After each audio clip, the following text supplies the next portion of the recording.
আপনার সন্তানকে স্কুলে মাদ্রাসায় পাঠাচ্ছেন, আর আপনার সন্তান কি করতেছে সেটার কোনো খবর নিচ্ছেন না। আপনাদেরকে একটা বাস্তব একটি প্রমাণ দেখাই।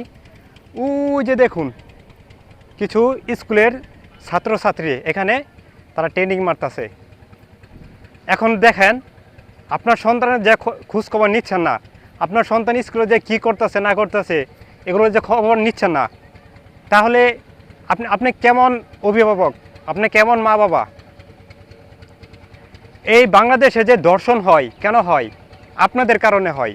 কারণ আপনারা আপনার সন্তানদেরকে স্কুলে পাঠান কিংবা মাদ্রাসায় পাঠান, এই পাঠানোটাই আপনাদের শেষ, আর কোনো খোঁজখবর নাই।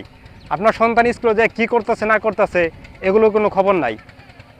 এগুলো যদি খবর থাকতো তাহলে আজকে ওদের মতো এই নদীর পাড়ে আসা দেখেন ট্রেনিং মারতেছে। ওরা কি ভাই বোন? ওরা কি আপন ভাই বোন? আজকাল তো নিজের আপন ভাই বোনদেরকেও বিশ্বাস করা যায় না, দূরের মানুষ তো দূরের কথা। আর আজকে তারা এখানে ট্রেনিং মারতেছে। আসলে আমার কথা শুনে আপনারা অনেকে হয়তো মন খারাপ করতে পারেন, আমার কিছু করার নেই। আমি যেটা নৈতিক, যেটা রিয়েল, আমি জাস্ট এতটুকু আপনাদেরকে বললাম, এতটুকু তুলে ধরার চেষ্টা করলাম। বাকিটা আপনারা দেখবেন। ভিডিওটি সবাই একটু শেয়ার করে দিবেন, কারণ প্রত্যেকটা মা বাবার যেন, প্রত্যেকটা অভিভাবক যেন সতর্ক হয়। ভিডিওটি অবশ্যই একটু সবাই শেয়ার করবেন। আর দেখুন কি অবস্থা, কি হালে আছে তারা।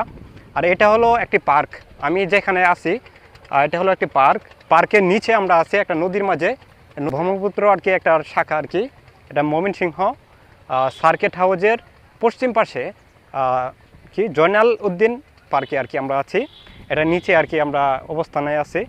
তো এই যে এদেরকে দেখে আপনাদেরকে একটু দেখাইলাম, একটু দেখাও, একটু জুম করে দেখাও।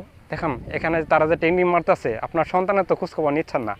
এই জন্যই দেশে এত দর্শন হয়, এই জন্যই আমাদের বাংলাদেশের এই অবস্থা। যাই হোক, ভিডিওটি আপনারা সবাই শেয়ার করে দেবেন, যেন প্রত্যেকটা মা বাবার জন্য শুধরাই এই ভিডিওটি দেখে। ধন্যবাদ সবাইকে। আসসালামু আলাইকুম।